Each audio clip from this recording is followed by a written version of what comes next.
Ողջույն, սիրելի հետևորդներ, պատկերացրու դու ամեն կիրակի եկեղեցի ես գնում, աղոթում ես, մոմ ես վառում, լսում ես Սուրբ Գիրքը, բայց մեկ հարց կա, որ կարող է ամբողջությամբ փոխել քո վերաբերմունքը հավատքի հանդեպ։ Աստված քեզ եկեղեցի է կանչել միայն նստելու, լսելու եւ տուն գնալու համար, թե քեզ դարձրել է իր կենդանի շնորհության մի մասը։ Պետրոս առաքյալն այսօր մեզ ասում է մի բան, որը շատերը չեն ուզում լսել։ Քրիստոնյա լինելը պարզապես ինչ որ բաների հավատալ չէ։ Քրիստոնյա լինելը նոր մարդ դառնալն է։ Եվ այս հատվածում Պետրոս առաքյալը մեզ ցույց է տալիս, թե ինչպես է մարդը դառնում կենդանի քար, ինչու է Քրիստոսը անկյունաքարը եւ ինչ է նշանակում լինել ընտիր ազգ թագավորական քահանայություն, Սուրբ Ժողովուրդ։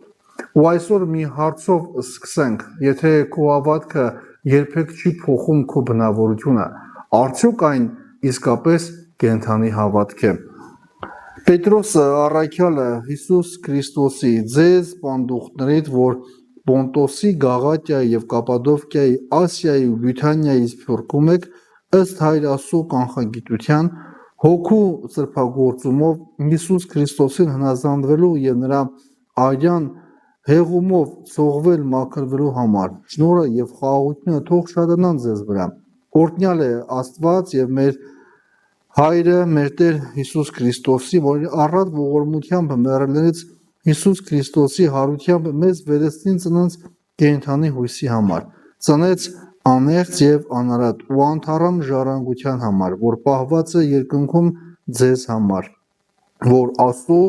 զորությամբ պահված էիք հավատով փրկության համար, որ պատրաստ է հայտնվելու վերջին ժամանակներում։ Ուրախանում եւ ցնծում եք դրանով, որ այժմ դեպքերի բերումով զանազան փորձությունների պատճառով փոքր-ինչ տրտմած եք, որպեսի հավատի ձեր փորձը, որ առավել արժեքավոր է, քան կորստյան ենթակա եւ կրակով փորձված ոսկին, դառնա գովքի, փառքի եւ պատվի առարկա Հիսուս Քրիստոսի հայտնության ժամանակ, որին չեք տեսել, բայց սիրում եք, եւ որին այժմ էլ չեք տեսնում, բայց հավատում եք նրան, եւ ուրախ եք անպատմելի ու փառավոր խնդությամբ, ձեռք բերելով ձեր հավատի պսակումը, հոգիների փրկությունը։ Արդ փրկության համար է, որ փնտրեցին եւ քննեցին մարգարեները, որոնք մարգարենում էին ձեզ վիճակված շնորհի մասին։ Ամեն։ Դեն գցեք ամեն չարություն։ Պետրոս առաքյալը խոսքը սկսում է ոչ թե հաճելի բառերով, այլ մաքրումով։ Դեն գցեք ամեն չարություն, ամեն նենգություն, կեղծավորություն, նախանձ եւ ամեն չարախոսություն։ Ուշադրություն դարձրեք, նա ասում է դեն գցեք, այսինքն քրիստոնեական կյանքը միայն նոր բաներ ավելացնելը չէ։ Մենք ուզում ենք ավելի շատ աղոթել, ավելի շատ Աստվածաշունչ կարդալ, ավելի շատ եկեղեցի գնալ, բայց Պետրոս առաքյալը հարցնում է. իսկ ինչ ես հանում քո կյանքից։ Դու կարող ես ամեն օր աղոթել, բայց պահել նախանձը, կարող ես Սուրբ Գիրք կարդալ, բայց շարունակել չարախոսել, կարող ես եկեղեցի գնալ, բայց չներել, կարող ես խաչ կրել, բայց սրտումդ ատելություն պահել։ Պետրոսի պատգամը շատ պարզ է, Քրիստոսին ընդունելը նշանակում է նաև հին մարդուն թողնել։ Մի պահիր այն, ինչ Աստված ասում է դեն գցիր։ Այսօրվա մարդը սովոր է պահել ամեն ինչ, հին լուսանկարներ, հին նամակներ, հին վիրավորանքներ, հին կոնֆլիկտներ, հին մեղքեր։ Երբեմն մարդը տարիներով իր սրտում պահում է մի վիրավորանք, որը վաղուց արդեն իրենից բացի ոչ ոքի չի վնասում, բայց մարդն ասում է ես չեմ մոռանա։ Բայց արդյունքում ոչ թե ուրիշին է պատժում, այլ ինքն իրեն։ Պետրոսը ասում է դեն գցիր, որովհետև եթե ուզում ես Քրիստոսի մեջ աճել, չես կարող անընդհատ սնուցել հին բնավորությունը։ Նորածին մանուկների պես փափագեք բանական անխարդախ կաթին։ Ահա այստեղ Պետրոսը տալիս է հիանալի պատկեր։ Նորածին երեխան կաթի կարիք ունի։ Նա չի ասում այսօր մի քիչ խմեմ, վաղը ոչ, նա փափագում է։ Պետրոսն ասում է այդպես փափագեք Աստծո խոսքը, այսինքն հարցը միայն Աստվածաշունչ կարդալը չէ, Հարցն այն է, դու քաղցած ես Աստծո խոսքը նկատմամբ։ Այսօր մենք ժամերով կարող ենք դիտել տեսանյութեր, սոցիալական ցանցերում որևէ բաներ սկրին անել, կարող ենք նորություններ, բայց Աստծո խոսքը երբեմն ասում է, Աստծո խոսքն ասում ենք ժամանակ չունենք, հետո զարմանում ենք, թե ինչու է մեր հոգին դատարկ։ Մի պարզ համեմատություն, եթե ամբողջ օրը մարդու սնունդը լինի միայն քաղցրավենիք, արագ սնունդ եւ անառողջ բաներ, մարմինը կթուլանա։ Նույնը հոգու հետ է։ Եթե հոգիդ ամեն օր սնվում է միայն վեճերով, բացասական նորություններով, նախանձով, անբարոյական բովանդակությամբ եւ դատարկ ժամանցով, մի օր կզգաս ներսումդ ուժ չկա։ Պետրոսն ասում է, փափագիր այն սնունդը, որը կյանք է տալիս։ Եթե ճաշակել եք, որ Տերը քաղցր է, սա շատ գեղեցիկ արտահայտություն է։ Պետրոս առաքյալը չի ասում, պարզապես իմացեք, ասում է ճաշակել եք։ Հավատքը միայն տեսություն չէ, Աստծո ներկայությունը պետք է ճաշակել կյանքի մեջ։ Երբ աղոթքի ժամանակ խաղաղություն ես գտնում, երբ ներելով ազատվում ես ատելությունից, երբ Աստծո խոսքը ճիշտ պահին քեզ ուժ է տալիս, երբ դժվարության մեջ հասկանում ես մենակ չես, դու սկսում ես հասկանալ Տերը քաղցր է։ Մոտեցեք նրան կենդանի քարին։ Այստեղ գալիս է հատվածի գլխավոր կերպարը՝ քարը։ Քրիստոս ներկայացնում է որպես կենդանի քար։ Թվում է հակասություն է։ Քարը սովորաբար անկենդան է, բայց Քրիստոս կենդանի է։ Նա մահացավ, բայց հարություն առավ։ Նա մերժեց մարդկանց կողմից, բայց ընտրվեց Աստծո կողմից։ Սա շատ կարևոր է։ Մարդիկ կարող են քեզ մերժել, կարող են ասել դու պետք չես, կարող են չգնահատել քո աշխատանքը, կարող են մոռանալ քո արած լավ քայլը, բայց քո արժեքը չի որոշում մարդկանց գնահատականով։ Քրիստոսն էլ էր մարդկանց կողմից մերժված, բայց Աստծո կողմից ընտրված։ Ուրեմն մարդկանց մերժումը դեռ չի նշանակում, որ Աստված քեզ մերժել է։ Դուք էլ որպես կենդանի քարեր շինվեք, նորոգվեք հոգևոր տան։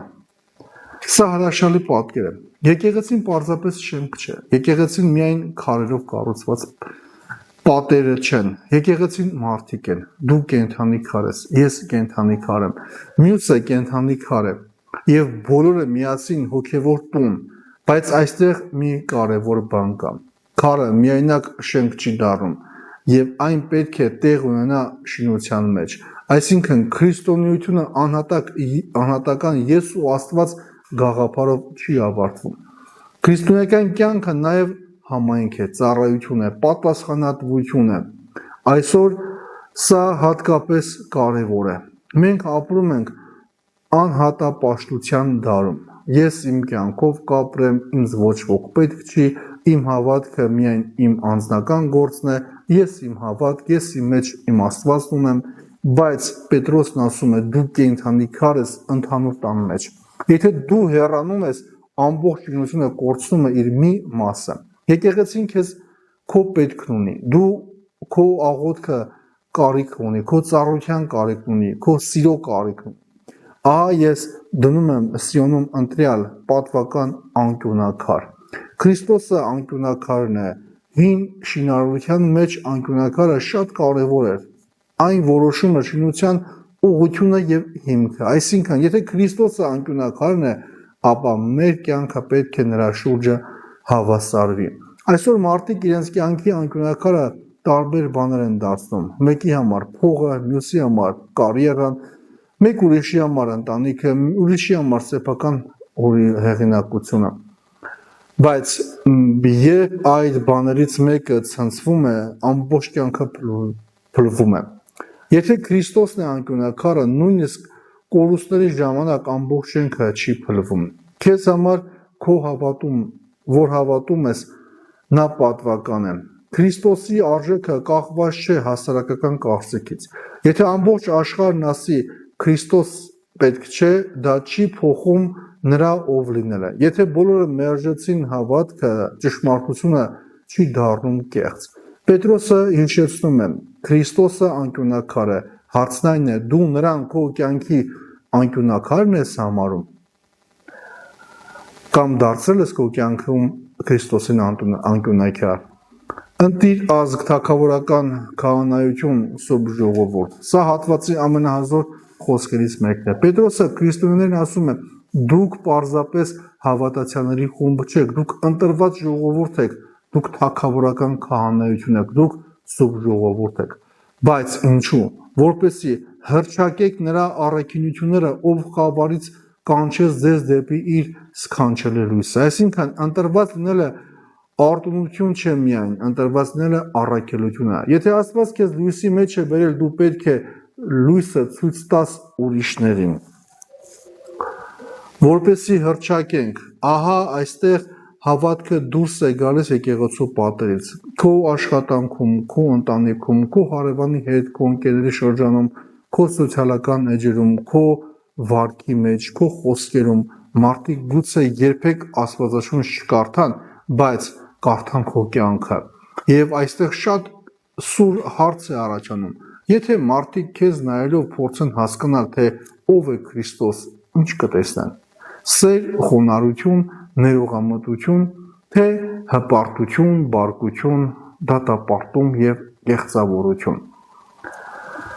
Դուք, որ մի ժամանակ ժողովուրդ չէիք, հիմա Աստծո ժողովուրդն եք։ Աստծո շնորհը մարդու պատմությունը կարող է ամբողջությամբ փոխել։ Մարդը կարող է անցյալ ունենալ, սխալներ ունենալ, մեղքեր ունենալ, ընկած լինել, բայց Աստված ասում է. դու իմ ժողովուրդն ես։ Սա չի նշանակում, որ Աստված արդարացնում է մեղքը, սա նշանակում է մեղքը քո վերջնական ինքնությունը չէ։ Քո անցյալը քո անունը չէ, քո անկումը քո վերջնական հասցեն չէ։ Քրիստոսում հնարավոր է նոր սկիզբ։ Սուրբ Հովան Ոսկեբերյանը կենդանի քարերի պատկերը կապում է հավատացյալների հոգևոր միության հետ։ Քրիստոսը հիմքն է, իսկ հավատացյալները նրա շուրջը կառուցվող հոգևոր տան անդամներն են։ Սուրբ Գյուրեղ Ալեքսանդրացին Քրիստոսին որպես անկյունաքար ներկայացնելիս ընդգծում է, որ նա միավորում է մարդկանց իր մեջ ստեղծելով նոր ժողովուրդ։ Այս հատվածում թագավորական քահանայություն կոչումը հասկանում ենք որպես Աստծո ծառայելու եւ նրա գործերը աշխարհում վկայելու պատասխանատվություն։ Սուրբ Օգոստինոսը քրիստոնեական համայնքի միասնությունը կապում է Քրիստոսի հետ միավորված լինելու հետ։ Տարբեր մարդիկ դառնում են մեկ հոգևոր շինության մաս։ Այս հատվածը մեզ տալիս է կյանքում կիրառելի մի քանի կարևոր խորհուրդներ։ Ամեն օր մի բան դեն գցիր քո կյանքից, նախանց չարախոսություն, կեղծավորություն եւ վիրավորանք։